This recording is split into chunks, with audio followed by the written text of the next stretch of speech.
You already know something is wrong. Not with the world, not with the economy, not with your circumstances, with you. You feel it at night when the phone goes down and the room goes quiet. That low hum of dread sitting right behind your chest. Not loud enough to scream, just loud enough to keep you awake. You've read the books. You've watched the videos. You've written the goals down in 3 different notebooks. You've started over so many times you've lost count of what number this is. And still nothing has moved. Not really. You tell yourself you're close. That this year is different. That you just need one more strategy, one more mentor, one more push. But somewhere underneath all of that, underneath the vision boards and the morning routines and the highlighted pages, there's a voice you keep trying to drown out. It says, what if you're doing this wrong? Not the tactics, not the habits. What if the hunger itself, the desperation you feel every time you think about money, about success, about where you are versus where you thought you'd be by now? What if that hunger is the exact thing killing your chances? Napoleon Hill spent 20 years studying the wealthiest minds in human history. He sat across from people who had built empires from nothing. And when he looked for the common thread, the one thing that separated those who made it from those who spent their whole lives almost making it, he didn't find a strategy. He found a feeling, and the feeling wasn't hunger. It wasn't drive. It wasn't ambition. It was something far quieter, far colder, and almost impossible to manufacture when you're scared. We'll get to what that feeling is. But first you need to understand what's actually been happening inside you. Because until you see it clearly, you'll keep repeating the same loop. A different year, a different goal, the same result. So let me ask you something before we go any further. When you think about money, about wealth, about the life you want, what's the first emotion that shows up? Not the one you perform, the real one. Is it excitement? Or is it something that feels a lot more like panic wearing excitement's clothes? There is an enemy living inside you. It doesn't have a face. It doesn't have a name. Most people go their entire lives never identifying it, which is exactly why it wins. It's not laziness. You're not lazy. Lazy people don't stay up until 2 a.m. reading about success. Lazy people don't feel the kind of burning frustration you feel when another month passes and the number in your account hasn't changed. It's not fear of failure either. You've failed before. You've gotten back up. Fear of failure alone doesn't explain why someone as aware and as hungry as you keeps ending up in the same place. The enemy is something Napoleon Hill identified but rarely named directly. He danced around it in his writing. He pointed at it through stories of men who destroyed their own wealth right at the moment it arrived. Men who worked for decades to build something and then almost deliberately dismantled it just before it became real. He called it a form of poverty consciousness. But that phrase is too soft for what it actually is. What it actually is an identity, not a belief, not a mindset, an identity. There is a version of you that was built a long time ago, built by watching how money was talked about in your house, built by the look on your parents' faces when a bill arrived, built by the 1,000 small moments where wealth was framed as something that belonged to other people, luckier people, less moral people, people who were born different or played dirty or got handed something you weren't. That version of you is not your enemy because it wants you to fail. It's your enemy because it wants you to stay safe. And in its definition, safety looks exactly like where you are right now. Here is what that identity does to you without you noticing. Every time you get close to a real financial breakthrough, a client, a deal, an opportunity that could genuinely change your trajectory, something happens. A subtle internal shift, a hesitation, a reason to wait, a sudden awareness of all the ways it could go wrong. You call it being realistic. You call it due diligence. You call it not wanting to get your hopes up again. But what's actually happening is the old identity, pulling the emergency brake. Because wealth, real wealth, would require you to become someone different. And the part of you that was built in that childhood kitchen, in that anxious household, in that environment where money was always the problem and never the solution, that part does not want to become someone different. It wants to survive, and it has learned over years and years of practice that the way it survives is by keeping you exactly where you are. This is the enemy, not the economy, not your competition, not your lack of the right connections or the right education or the right moment. The enemy is the identity you formed before you were old enough to choose it. And here is what makes it almost impossible to escape. You can't fight it directly. Every time you try, every time you white-knuckle your way through discipline and force yourself to take action, the identity doesn't disappear. It goes underground. It waits. And the moment you get tired, the moment life gets hard, the moment the results don't come as fast as you hoped, it surfaces again, stronger than before, because now it has evidence. You tried, it didn't work. See? The trap isn't out there somewhere. It's been running inside you this whole time.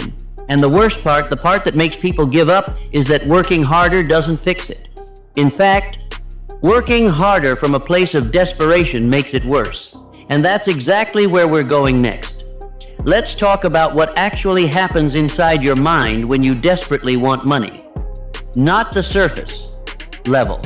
Not the motivational poster version of ambition. The real thing. The ugly machinery running underneath. It's 2 a.m. You're lying in bed and the ceiling has become very familiar. Your phone is face down on the nightstand because if you pick it up, you'll check your bank account again and you already know what it says. Your mind starts running the loop.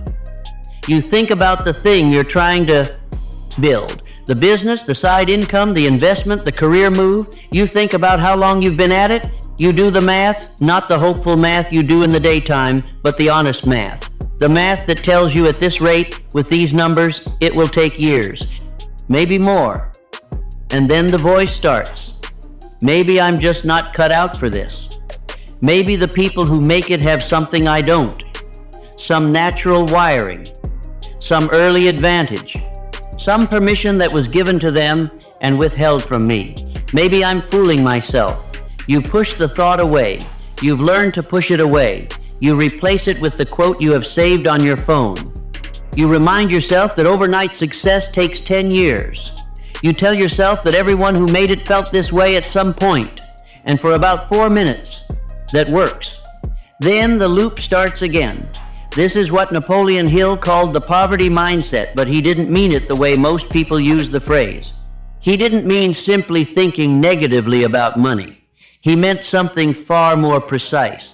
He meant the emotional state of lack, the feeling of not becoming so dominant in a person's internal world, that it begins to shape every decision they make. When you desperately want something, your brain does not enter a state of creative possibility. It enters a state of threat response. And in threat response, your decision-making narrows. Your risk tolerance collapses. You become hyper-focused on what you don't have instead of what you could build. You become reactive instead of strategic. You take shortcuts that feel urgent but destroy long-term momentum. You say yes to the wrong things because you're afraid of saying no. You undercharge. You over-explain. You shrink yourself in negotiations because the desperation makes the other person's approval feel more important than your actual value. Every one of these behaviors makes perfect sense when you understand the emotional state driving them, and every single one of them pushes wealth further away. Here is the cycle as Hill understood it, though he described it differently. You feel the gap between where you are and where you want to be. That gap creates anxiety. The anxiety creates desperate action. The desperate action produces poor results. The poor results confirm the fear that you're not capable. The confirmation deepens the anxiety. The deeper anxiety creates more desperate action, round and round. And the cruelest part of this cycle is that each revolution makes you feel like the solution is more effort, more hustle, more sacrifice, more discipline. So you double down, you wake up earlier, you work later, You cut out more distractions. You consume more content about productivity and success. You optimize your morning routine for the fourth time this year, and the cycle speeds up. Not because you're doing the wrong things, because you're doing them from the wrong emotional foundation. Napoleon Hill watched this destroy men who had every external ingredient for success. Men who were brilliant, disciplined, resourceful, and hungry. Men who worked harder than anyone around them.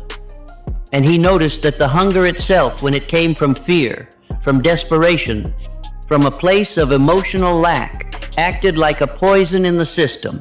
Not immediately. The hunger would produce results at first, short bursts of momentum, small wins that felt like confirmation. But then it would plateau. And when it plateaued, the desperation would intensify. And the intensified desperation would make the decisions worse. And the worse decisions would stall the momentum further. And then just like that, the whole thing would collapse. And the person sitting in the wreckage would have no idea what happened.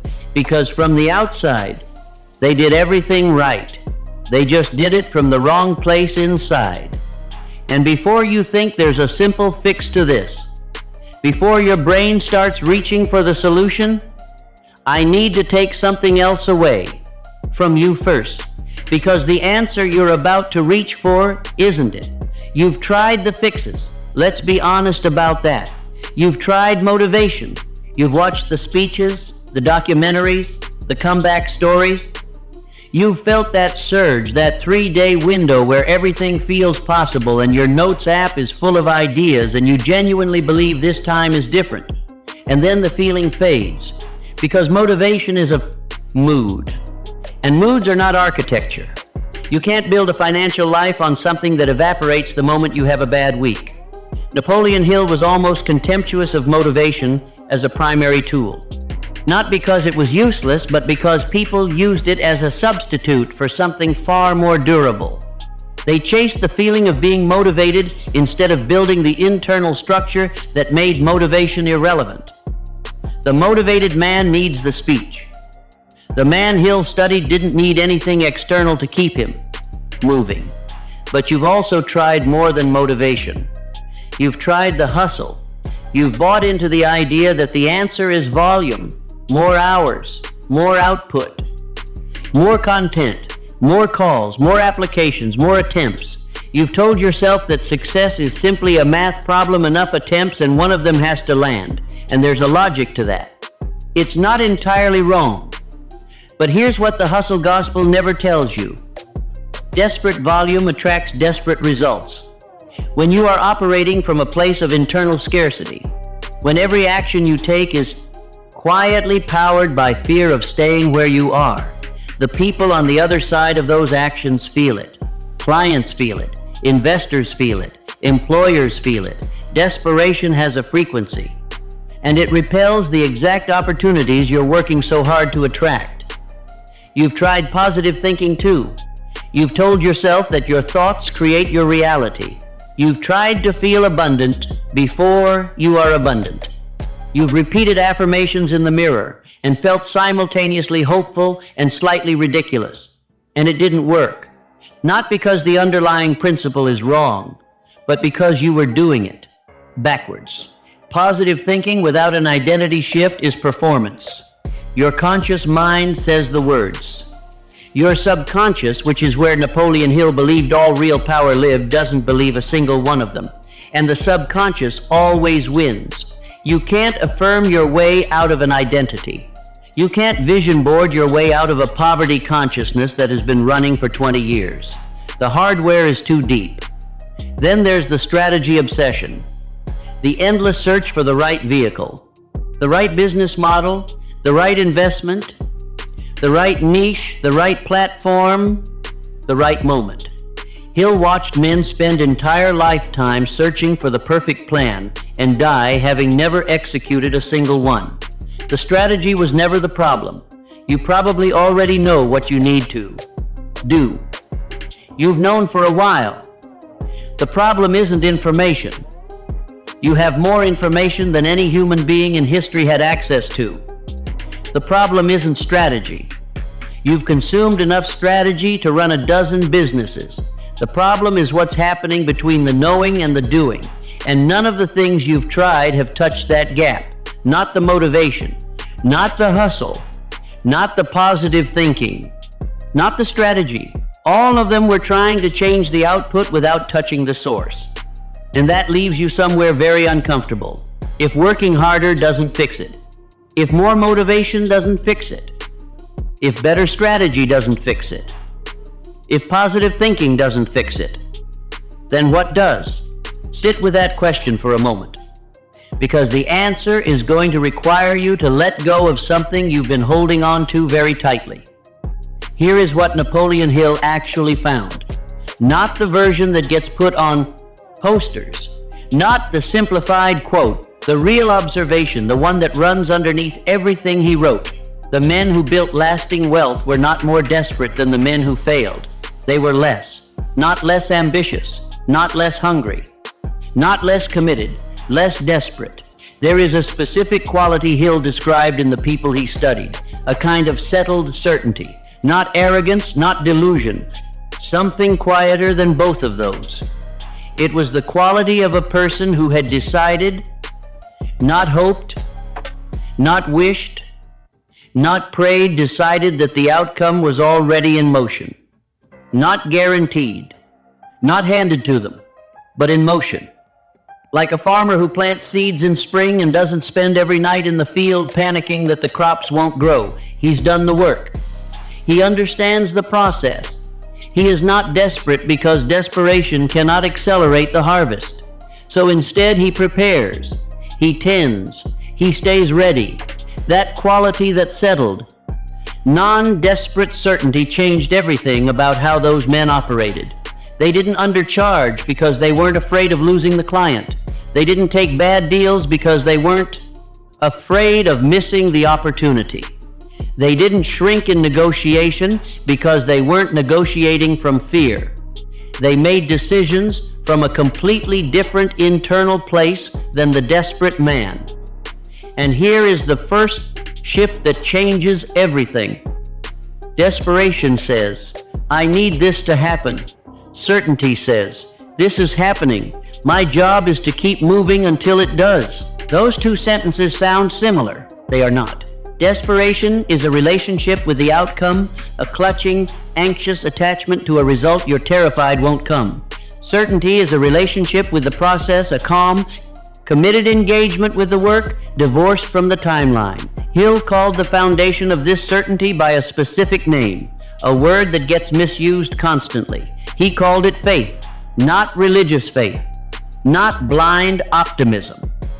The specific psychological state of acting as though something is true before it is provably true, and sustaining that state long enough for reality to catch up. This is not a small distinction. This is the difference between the person who quits at month 5 and the person who breaks through at month 11. Now, before we go further, I want to ask you something. Not an opinion question, something personal.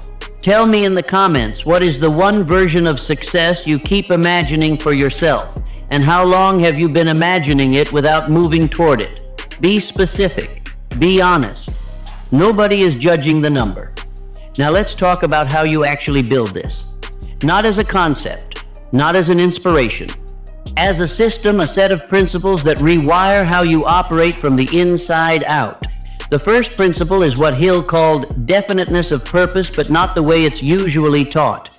Most people hear definiteness of purpose, and they write down a goal. They get specific about a number. They create a vision board. That is not what Hill meant. What Hill meant was this. Most people live in a constant state of divided attention. They want wealth, but they also want safety. They want to take risks, but they also want guarantees. They want to build something, but they also want to be comfortable while they build it. And that division, that constant negotiation between the part of you that wants to move and the part of you that wants to stay safe, is what creates the desperate, anxious energy that repels results. Definiteness of purpose is not a goal. It is the complete elimination of the alternative. When Hill studied men like Andrew Carnegie, who started as a poor Scottish immigrant and built the largest steel empire in American history, he noticed that at a certain point in Carnegie's journey, retreat simply stopped being an option in his mind. Not because Carnegie was reckless, but because he had made a decision so complete, so total, that the mental energy he had previously spent on doubt was now entirely redirected toward solutions. Most people never make that decision. They make a version of it. A conditional version. I'll give this until the end of the year version. And the subconscious knows the difference. The moment you install an exit clause in your commitment, you've told your deepest programming that failure is still an acceptable outcome. And that permission, that tiny open door, is what the old identity walks through every time things get hard. Here is the mental shift. Stop asking, how long should I give this before I know if it's working? Start asking, what would I do differently if I had already decided this was going to work? Those two questions live in completely different internal worlds. The first is desperate. The second is certain. But that principle, as powerful as it is, only works if the second principle is in place. The second principle is what Hill called the mastermind. But there's a dimension of it almost nobody talks about. Everyone understands the surface version. Surround yourself with people who are where you want to be. That's real, and that matters. But Hill observed something deeper. He noticed that the men who failed often surrounded themselves with people who confirmed their limitations, not out of cruelty, but out of familiarity. Their closest relationships were with people who, consciously or not, needed them to stay the same. Because if you change, if you actually become wealthy, actually build the thing, actually stop being the person who is almost making it, then the relationship dynamic shifts. And some people in your life are not prepared for that shift, so they help you fail gently, lovingly, in ways that look like concern. Are you sure about this? Don't you think you should wait until the timing is better? I just don't want to see you get hurt again. Hill called this kind of influence one of the most dangerous forces a person could be exposed to, not because the people delivering it were bad, but because it spoke directly to the old identity. It fed the part of you that wanted permission to stop. The mental shift here is brutal but necessary. You need to audit who in your life benefits from your stagnation, even subconsciously. Not to resent them, not to abandon them, but to stop using their comfort as a ceiling. Because right now, somewhere in your life, someone's anxiety about your growth is quietly setting the limits of your ambition, and you've been calling it love. But the third principle is where things get truly uncomfortable. Hill called it the principle of applied faith, and it is the exact opposite of what desperation produces. Applied faith is not believing things will work out. It is behaving as though they already are. There is a specific behavior pattern, Hill, documented in the men who built real wealth. Under pressure, when results were slow, when doubt was loudest, when every rational signal said to pull back, these men did not slow down. They made their most decisive moves, not recklessly, not from ego, from faith. They had learned through deliberate practice to read doubt as a signal that they were close, not a signal that they were wrong. Most people do the opposite. The moment doubt arrives, the moment the results plateau, the moment the path gets unclear, they slow down, they reassess. They research. They wait. And while they're waiting, the window closes. Hill believed that doubt was not a warning system. It was a test, a filtering mechanism that separated the people who had genuinely committed from the people who had only agreed in comfortable conditions. The mental shift here is the hardest one in this entire system. Stop. Using clarity as a prerequisite for action. The desperate man needs to see the whole staircase before he takes a step. The man Hill studied took the step and trusted that the next one would appear, not blindly. With preparation, with strategy, with genuine competence. But without waiting for certainty, that was never going to come. The fourth principle is what I call the frequency of wealth, and Hill described it in a way that sounded almost mystical, but is actually deeply practical. Hill believed that every human mind operates at a specific emotional frequency, and that frequency determines what kind of people, opportunities, and circumstances are drawn into your life. Desperation has a frequency. Calm, settled certainty has a different one. And people, without knowing why, respond differently to each. When you walk into a room from a place of desperation, something communicates before you speak. A tightness, a need, a subtle grasping energy. And the people in that room, especially the people who have what you want, pull back. Not consciously, biologically. Because desperation, to the primitive brain, signals instability. And people don't do business with instability. When you walk into that same room from a place of internal certainty, when you genuinely do not need the deal because you know more deals are coming, everything shifts. You become magnetic in a way that no strategy can manufacture. Hill watched this phenomenon play out so consistently across so many different men in so many different industries that he came to believe it was a law as reliable as gravity. The practical shift is this.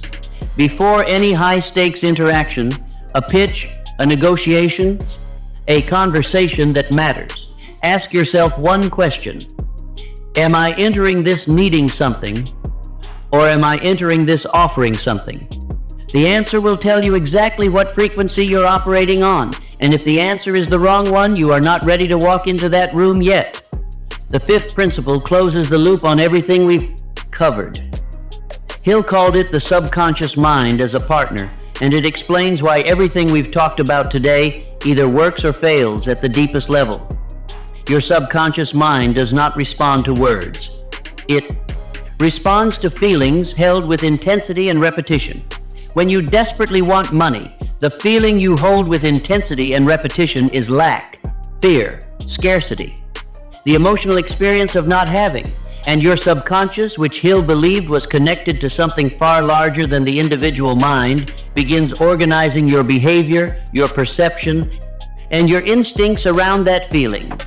It finds evidence of lack everywhere. It filters out opportunities that don't match the frequency of lack. It makes decisions that confirm the story of lack. Not because it wants to hurt you, because that is the instruction you keep giving it.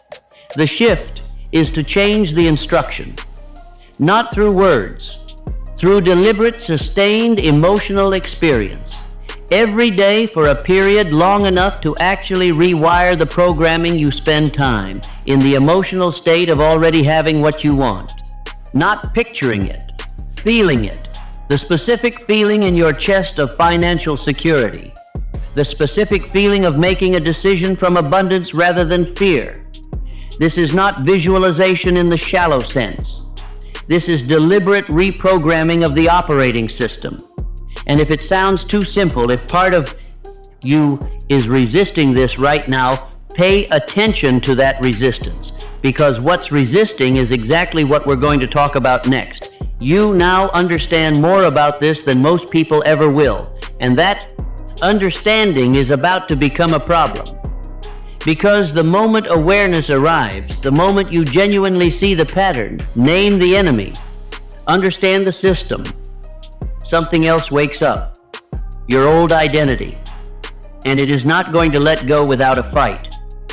You will close this video and feel clarity, real clarity, the kind that feels like finally seeing the room you've been stumbling around in. And then, within 48 hours, the doubt will come. Not loud, quiet. It will sound like reason. It will say, this is interesting, but does it actually work for someone in your specific situation? It will say, you've felt this kind of clarity before and nothing changed. It will say, the people this worked for were different. They had resources you don't have. Connections, timing, something you're missing. You will recognize these thoughts because you've had them before. Every time you've come close to a real shift, every time something has genuinely landed and you felt the possibility of actual change, thoughts have arrived, right on schedule, and most of the time they've won. Not dramatically, quietly. You'll just find yourself 3 weeks later back in the same patterns, consuming more content, making more plans, telling yourself you're still working on it. This is not weakness. This is the old identity doing exactly what it was built to do. Protect you from change. Here is what you will feel in the days after watching this. You will feel the pull to research more before acting. The identity will frame this as responsibility. You will feel the pull to wait for a better moment. The identity will frame this as wisdom. You will feel the pull to share this with someone, to explain what you learned, to process it out loud, and in the explaining, you'll subtly transfer the energy of the insight into conversation instead of action. The identity will frame this as connection. You will feel imposter syndrome when you try to operate from the new principles. When you try to walk into a room with certainty, some part of you will feel fraudulent, like you're pretending, like you haven't earned the right to feel this way yet. That feeling is not a sign that you're wrong, it is a sign that you're close. The old identity only screams when it's threatened. And here is the thing nobody tells you about the internal war. You don't win it by defeating the old identity. You win it by building the new one strong enough that the old one becomes irrelevant. The old identity will still be there for a long time, possibly forever, in some diminished form. But as the new identity gets stronger, as you make decisions from certainty instead of desperation, as you practice applied faith in small ways and see the results, as you start to feel the difference between operating from lack and operating from abundance, the old voice gets quieter, not silenced, quieter, and eventually you realize you haven't heard it in days. That is, not the end of the war. That is how you know you're winning. Let me describe someone for you. You might not recognize them at first. They wake up and their first thought is not about money. It's about the work. What needs to move today? What decision requires their attention? They are not anxious about the outcome because they have divorced their emotional state from the timeline. They move through negotiations without tightening. When someone pushes back on their price, they don't collapse into justification.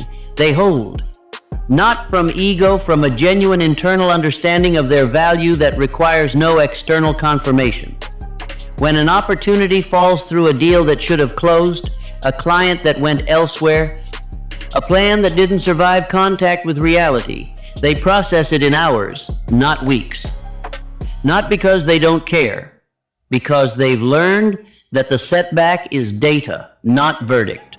When doubt arrives, and it still arrives, it always arrives, they've developed a specific relationship with it. They examine it.